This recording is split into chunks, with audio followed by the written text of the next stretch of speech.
A champion has been crowned for the first time in Division III men's basketball.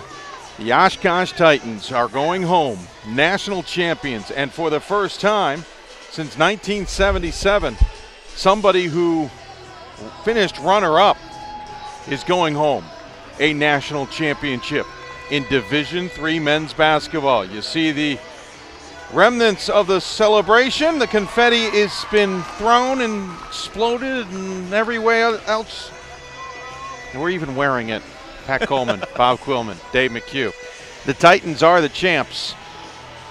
They put on a clinic this weekend in team basketball, team defense, sharing, and also when you know who's playing well, you ride that horse as far as you can, and Flynn was a heck of a horse to ride. Yeah, I was just thinking as I was watching the game tonight, there's a lot of coaches here, there's a lot of players here, and if you want to know what it takes to win a national championship, just watch the Oshkosh Titans play basketball.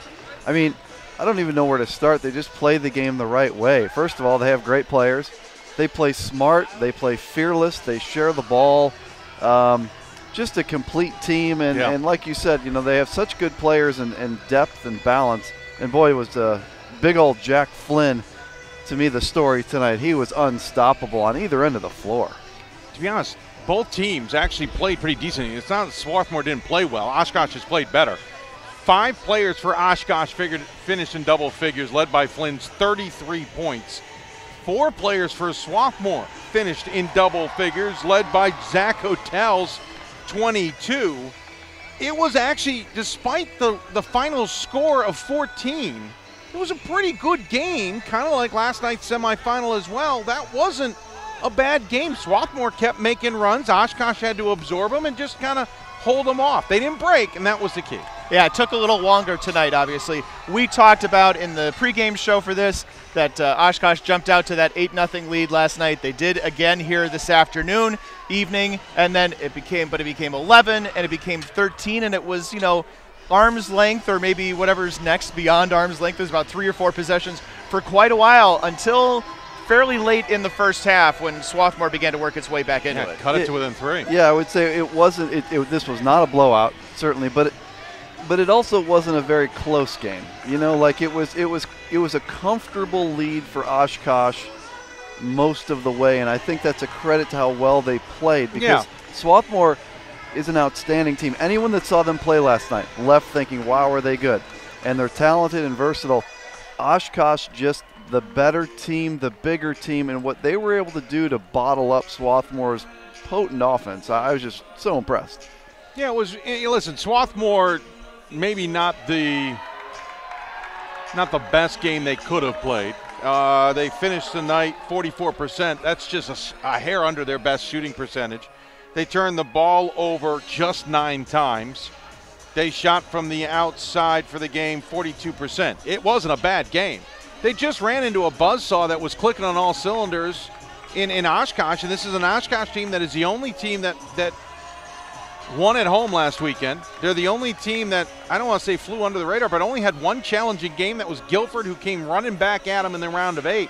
They found, interesting enough, they were 1-2 in their final 3 of the regular season. Right. And then finally, not finally put it together, but put it together at the right time. And that is why, you know, if any part of that they were not on the radar 110%, that's why. A little bit of stumble at the end, didn't win the conference tournament, lost a regular season game, and they had a couple of, unusual regular season games too. You remember Ben Boots had to score a bunch of points late to lead them past Stout, and Stout was not in the conference tournament this year, let's just say. Yeah. Especially in great conferences, you're going to have nights like that every once in a while.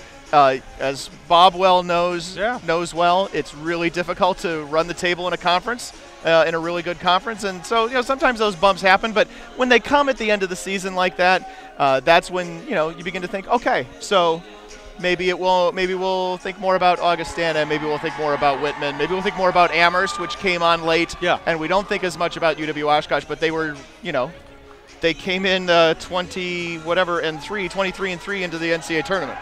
And I think what really Swarthmore's issue was the size of Jack Flynn, because the things that they were doing last night against Christopher Newport. Move your Newport, head, Dave, and you can see them cutting the net behind you. Yeah, there we go. The things that they were doing last night against Christopher Newport, they couldn't do today, because they'd get the ball in the low post, and those little turnaround half hooks, those were getting blocked, or they were having to shoot them so high. Yeah. They were just errant.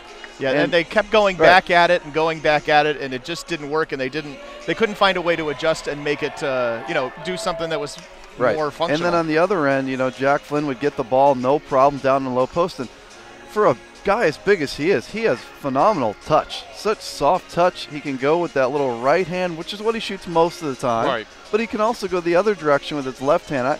I just think he is a fantastic player, and for me, he was the most outstanding player here in the they games. They didn't announce it. Did I not hear it? Okay. I wasn't sure if I heard it or not. And just to get Flynn's line on here for the record, 33 points, 13 of 18 shooting, 7 of 8 from the line, 7 rebounds, couple of block shots. He got my most outstanding player vote. I think he kind of ran the table for our crew. Yeah, absolutely. I saw a tweet during the game. It was like every coach in America asking right now, how do I recruit a Jack Flynn? That's, to me, there's like 3 difference makers in Division III recruiting. One is to find the 6'8" dominant center guy. The other's to find the stud point guard. And the other's to find the big wing. The big wing. And Oshkosh has all 3 of those pieces. They do. And then they have all the other stuff too. Yeah, no, that's what's impressive about them, is they are cutting down the nets. Fascinatingly behind us on the official Werner podium ladder, which apparently, I don't know if it can be found at Lowe's, but it's got a Lowe's sticker on it. If it can be found at Lowe's, I might go pick one up just in case. It seems just like in case you have a net to cut down. In case I have a net. And get my son ready maybe for cutting down nets. Sure. 96-82 your final, Oshkosh over the Garnet of Swarthmore. And there's Ben Boots with the final cut of the net. They're clearly going to do both. Very deserving. Otherwise, Ben a little too quick on the net cutting, but they'll get both nets I think, here. Coach Lewis will probably get the final cut on the next one. I have a feeling. 31 years old, by the way. We should point out. Years old. And he has to interview, being wrapped up. Interview for his job here in the next I know. few He weeks, has to technically interview for his job, though I think the interview on CBS was pretty good.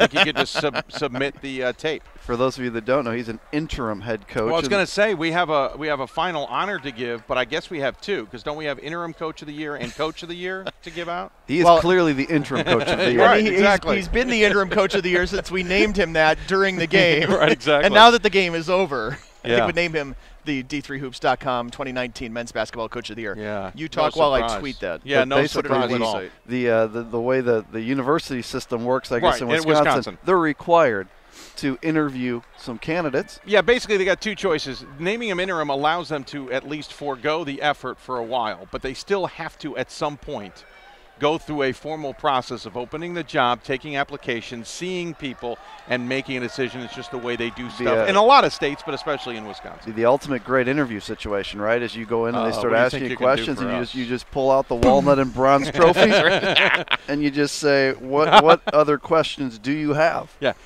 So what do you think you can do for the program? And then you bring Jack Flynn in, you sit him down, and there he is.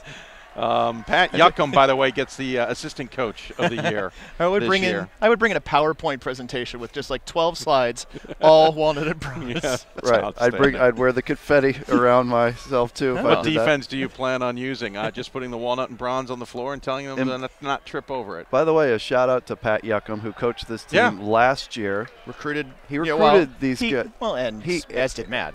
They both did, right. So he was the head man who was here, and he deserves a very big shout out. Of course, he is not here. He's with the WashU Bears as their head coach, but had a good year first year. But boy, himself. he's a big part of this as well. Yeah, I mean, he put the groundwork in place.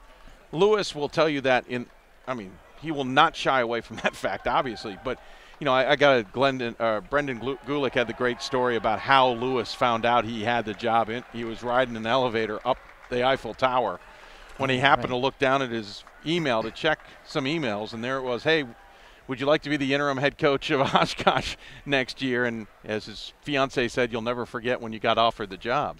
I think Ryan Scott wrote that on our website. Did he? Yeah, I've read 8 stories this week. It's all a blur. Oh, no, this was like earlier in the season. Oh, okay, then I missed that one. But we're way ahead of that. It's just listen, to get back here is tough enough. We can count how many, 3 or 4 teams that have won titles and lost in the next year in the title game. That was impressive enough. Again, first time since 76-77 when Wittenberg lost in the title game, then came back and won it. Tells you how hard it is sometimes to lose in the title game and get back here. And sometimes you need to have guys return. I got bad news for the rest of Division III. Most of those 2 teams on the floor are coming back next year. Yeah, certainly if Oshkosh loses arguably one of the best point guards in Division III in Ben Boots, so that's a big loss. But sure. That big old, they got some other guards and come. Big old guy that did all the scoring tonight, Jack Flynn, he's a junior. What's his favorite? And that 6'8" guy that makes all the threes and does all the great things out there, he is coming back. Yeah, see. And so, and by the way, I really like the sophomore Connor Duax. Is he a sophomore? I like is that right? Yeah, he's a sophomore. Yep, he is. Connor Duax is like the next great player there, I have a feeling. So they have so much coming back. Oshkosh is now just in this, like so many other programs, they're just going to kind of reload and be good every year. Yeah. It just seems like they've got it rolling. They are the 4th WIAC team to win a national title on the men's side. That's the most for any conference, right? 4 different national champions. 13th title for a WIAC school. Which is ridiculous, by the way. That's crazy. But interesting enough, side note, on the women's side, only 2 national champions have come from, or 3 national champions have come from a state school. So it's interesting. A little more on the men's side. And Thomas More, the winner of the national championship. Kind of stalling. I was waiting to see if Thomas More was the champ. So they will take the D3 trophy out of Division III. We'll get to that on a finale show. Favorite ended up with a double-double. 14 points, 12 rebounds, all of them defensive. Duax had 16 points, 33 points, and 7 rebounds for Flynn. Boots had 10 points and 6 rebounds and 7 assists. 14 points for Whitjoe with 4 assists as well. For Swarthmore, 22 and 11 for Zach Odell. 20 points for Cam Wiley, who had a pretty good game. He also had 7 assists. That was the high, along with Boots, with 5 rebounds. 13 points for Visconti, who was a heck of a freshman coming back from the Garnet. Harkins had 17 points. So there was a lot of guys who stepped up in this game, and that's why I think I was so excited by it. This wasn't a game of one team dominating another. Yes, they had a comfortable lead, but both teams really went at it. Did you see the net go flying in the air over my head there? Yeah, no question. The Garnet played very well in this ball game. It just really, again, it came down to the fact that what they were able to do last night against Christopher Newport, all of a sudden now you get against a team that's bigger than you, and you can't run some of that same offense, and it just completely threw them off. I really think that they're a team, when you talk about next year, I mean, Swarthmore could be your preseason number, 2 or 3 or 5. Yeah, who somewhere knows? in the top 5. But they are outstanding, and it seems like they're a program now that has established itself as a reloading type program. So add another kind of powerhouse program to the list. Well, yeah, I mean, Hopkins in that conference too. Josh Leffler has kind of started that same process. There's a lot of teams now we could talk about who are into this stage now where they don't lose a lot of players, and goes with that parity balance conversation we've been talking about. Augustana, 5 straight conference championships. They're doing the same darn thing across the country. And that's how it goes, with teams like that, or teams like Swarthmore, or teams like a lot of people.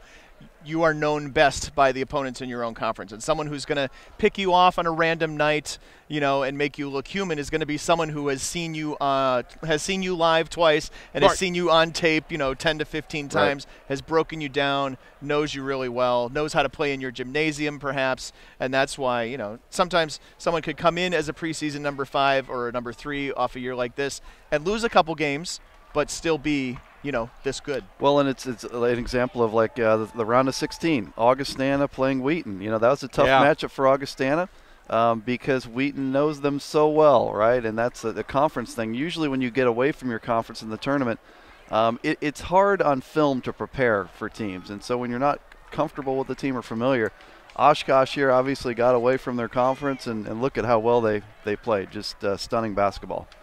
Certainly impressive, to say the least. Yeah, I don't know who the most outstanding player is, but I'd be shocked if it was not Flynn. The way he played the last 2 games alone was phenomenal. He just, you said, great play inside, great touch inside, smart defense, by the way. strong rebounding as well, but also got his teammates involved when he needed to. I thought he had the most well-rounded a set of games you could possibly have. We all have ballots. I voted for him. You voted for him. You voted for him. I know Ryan did. I don't know how many precincts there are, but that's a lot of precincts reporting right there. I would say even if you turned in your ballot at halftime of this game, you'd be voting for Ben Boots. Jack Flynn. That was where I started my day. I'd penciled in Ben Boots when I first got the ballot at the beginning of the game. Wow, I never considered Boots. And Flynn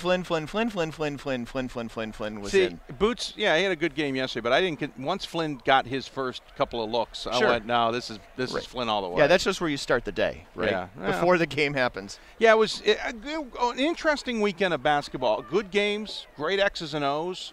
Watching Matt Lewis on the sideline was cracking me up.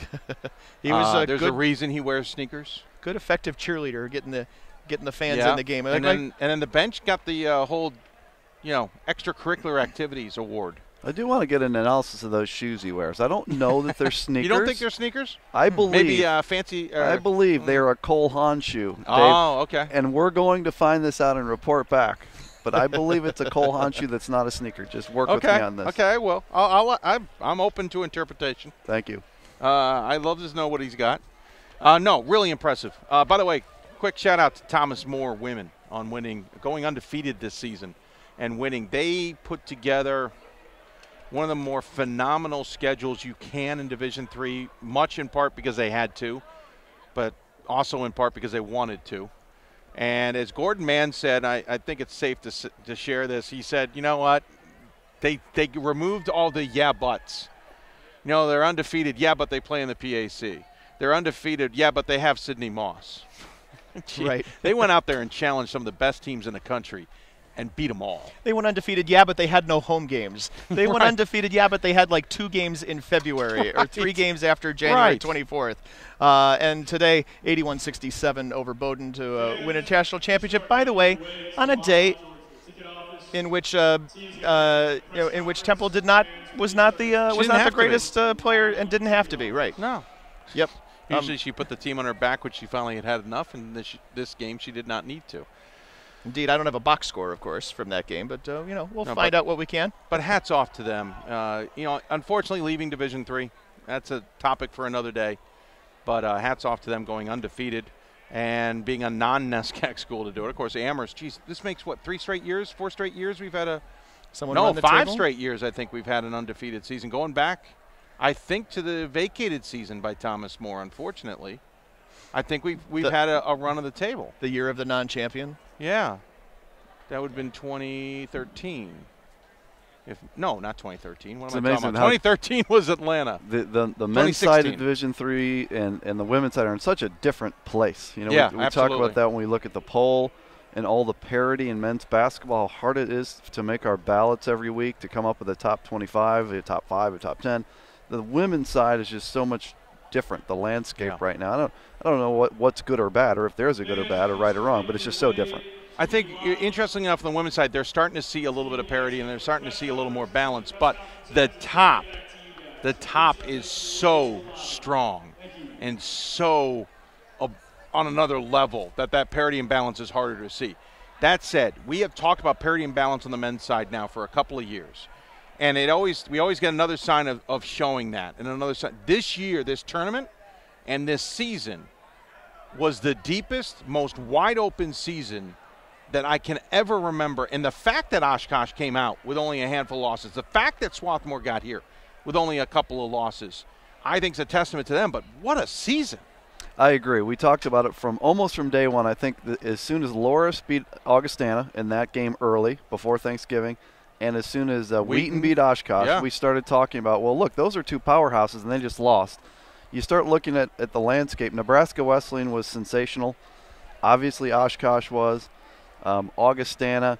You had a group of teams there where they were great, and then there wasn't a huge fall-off. So Swarthmore I'd put in that category of the elite teams.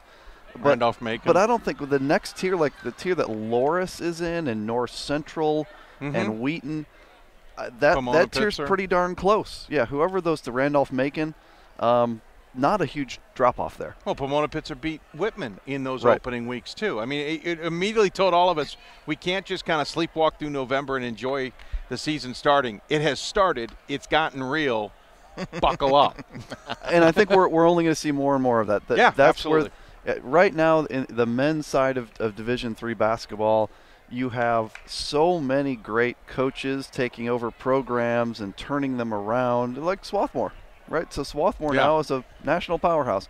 There's a lot of those. Look what Eric Bridgeland has done at Whitman. Absolutely. They're a powerhouse. You can start listing these all over the place, and we're going to see more and more and more of those. Well, in all honesty, Oshkosh on that list too. Remember, absolutely. 4 years That's ago, true. 4 years ago, they had never. That's Wheaton, but I'm sorry, you're right. This class of seniors went to the NCAA tournament all 4 years, but before that, they had not been to the tournament in like more than. And 20 that's years. where Pat Yuckham has to get a lot of credit, because when he came in, he's the one who turned the program around and built it up to this point. And so Oshkosh was not in this category 5 years ago. No. Right. Well, they were in the middle of the conference, not really even, I won't say part of the conversation, but it was Stevens Point, Whitewater. Those were the dominants. You had maybe Platteville getting into that conversation. Oshkosh was in the kind of that middle group that could upset somebody, but we never expected would do any damage after that. They really languished in like the first part of the last decade, right after the turn of the 2000s. Under Ted Van Dellen. You know, they had a couple of good years. Jeez. You expected some things out of them in the preseason, and they never fulfilled it. We were just talking earlier about that great team that they had. Was it Sherm Karstensen? And that's Eau Claire. Oh, that's Eau Claire. That's right. But Oshkosh, I think, it may have had a tournament. They had a run. good team in there, yeah. Yeah, and they might have played. Did they play at Macon? Pat and I have a lot of things in our head floating around that come up. Yeah. Yeah, you're excellent postseason media guide. Talk about a conference where it's hard to come in and build a program that's dormant, right? The WIAC is absolutely. not a. Hey, that did happen. There you go. 2003, they lost in the round of 8 to Hampton-Sydney at Randolph-Macon. That season was in. They won at Hope. That was an insane season for And then Hampton-Sydney. they won at Randolph-Macon in a packed house in the round of 16, and then they beat Hampton-Sydney. I was there. Now that I remember that. Who did Hampton-Sydney beat on Friday night? They beat you guys, didn't Illinois they? Wesleyan. Yeah. I think you and I were there. Yeah, I didn't remember the name of your coach, if I remember There's correctly. a lot of games floating around my head right now. I think I was at. I think that Coach Trost. I actually first name Scott. Scott Trost. I know, but you remember. I now remember being at that weekend. That was a heck of a weekend. We called that game up in the rafters, right? Yep, we did. Somebody dunked it at the buzzer to put an exclamation point in that round of 8 game. But to see what they've done, and to be honest with you, having talked to some in the WIAC, they're all now trying to do that. Don't be surprised if Eau Claire is into the conversation very soon. Eau Claire is, you know, I know you know, but they're very focused on rebuilding that athletics program. Absolutely. They are set to do it. Don't be surprised if they're in the conversation. I was actually a little surprised they weren't more in the conversation this year, and I think they were expecting to be there. Stevens Point doesn't have that dominance anymore, but they're going to stay in the conversation. You just can't. Whitewater, how much, most seasons Whitewater is on top of that conference, but they're now in the middle because everybody's gotten good. Lacrosse made the tournament. They of course changed head coaches before last year. Stout, They fought to the end. And they let Eddie Andrist, fade into the sunset, which I think was needed for that program. So they're making, some moves to try to get better. Platteville made a run at the end of the season. I remember Platteville didn't have – we had a lot of expectations from Platteville this season. They didn't start very well. They didn't look very good when we saw them in Vegas. But by the end of the season, almost like, Pioneers may have just woken up. That conference is ridiculous. And, of course, the CCIW – that conference is getting deeper and tougher. Right now, I mean, I would argue that if you look at the landscape of those two leagues, I mean, it's awfully close. It's a coin flip because if you look at the CCIW's top 4 programs right now, in whatever order you want to put them, Augustana has been the best the last 5 years. So Augustana, North Central, Illinois Wesleyan, Wheaton. If you take those are the 4 best programs right now, and then you look at that next tier of like Elmhurst, Carroll, Carthage, somewhere in there. They all got wins this year. So stack that up just line by line with Oshkosh, Stevens Point, Whitewater, really close. Yeah. And the tough thing is they're both in the same region. Yeah. So the central, for now. The Central Region just won its 21st national championship. They'll be in the North Central and the South Central. They're going to Central. They will be split, but that region is now accounted for 21 of I don't know how many total title or national champions. 40 something. 21 of 40 something from the current Central Region. That's pretty impressive. And quick, ODAC came out and showed how tough it was. It became again. The MIAC has shown how tough it is as a conference. The NESCAC is a tough conference. The NJAC has become a tough conference again. Well, it's always been a tough conference, but has got teams nationally that have risen to the top. Again, back to parity and balance, but it makes it now on any conference night, you could be watching 6-7 games. They're just all exciting and fun to watch. It's been fun. The fact Oshkosh came out of this with a national title is certainly something. And it definitely gives a lot of programs hope when they see Swarthmore here, Christopher Newport. They should. When they see that, they say, look, we have a path to Fort Wayne. We can get there. And that's what Christopher Newport and Swarthmore, I think, have done. And every year there's teams like that we can look at and say, yeah, we can get there too. Right. I'll be honest, on the fly, I'm not sure how much we really need to dive in for the rest of the night. We've been, I think we've done a good job, good thorough job of breaking this down. Yeah, pretty good job for 30 minutes of coverage. Now you can take a good thorough job of breaking all this down. Yeah, so we got to break this down. Reminder, we will have a season finale of Hoopsville. To be determined when. My schedule went sideways on me this weekend when I looked at my next job on the docket, and they booked a couple of meetings for me midweek. So we'll see when we get it done. But we'll get it done. We'll hear from the champs. We'll hear on both sides. We'll hear from others. We may even hear some of this over again. So we hope you'll join us there. But, guys, final thoughts on what we saw this weekend and this tournament before we let you go. Pat, I'll just start on left to right, make it easier. Pat. Yeah, well, first of all, just a great 2018-19 Division III basketball season. Yeah. Both men's and women's. So I'll take some time to kind of cover the length and breadth of that. I mean, we've talked about this a little bit already, right? A season of a lot of balance, a season when things were not super predictable. We went into the 2018 Final Four with two unranked teams. Yeah. Two unranked teams. One of them won the national championship. That was more an indictment of the poll, I think, from 2018.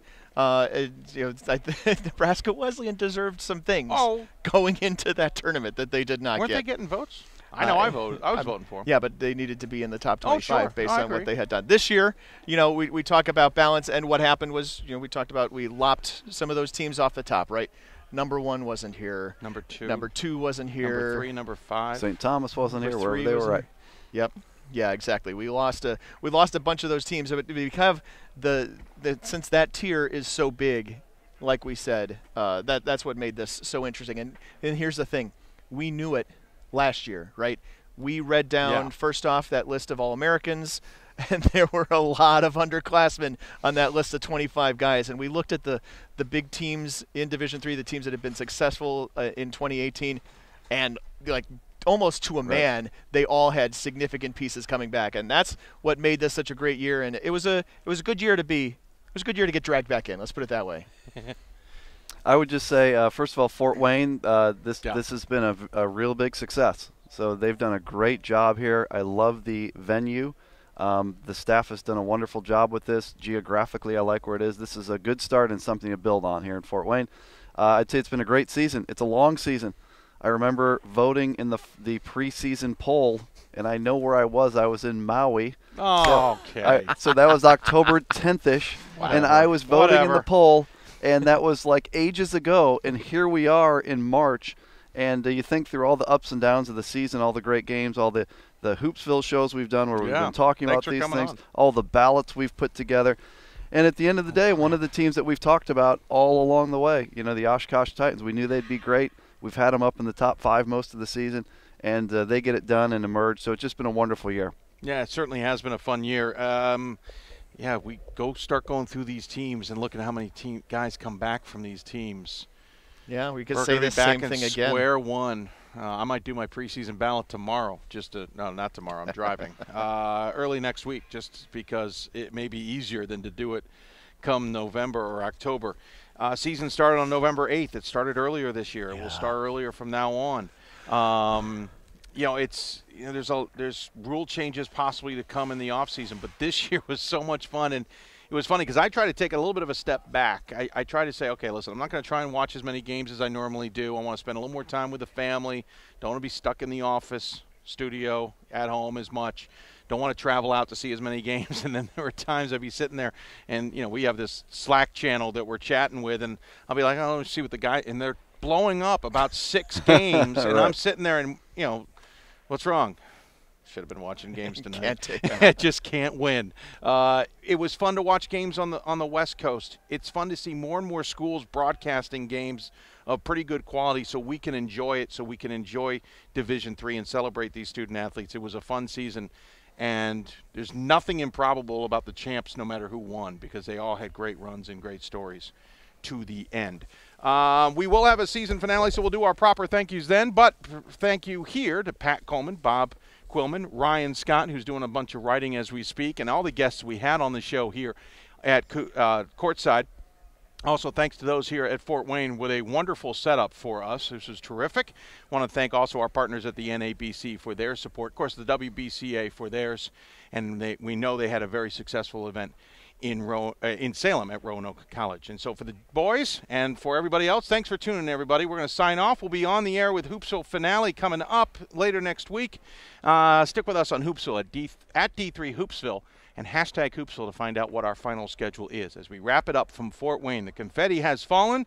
It is gold and black because Oshkosh is your 2019 Division III men's basketball national champions. Have a good night, everybody.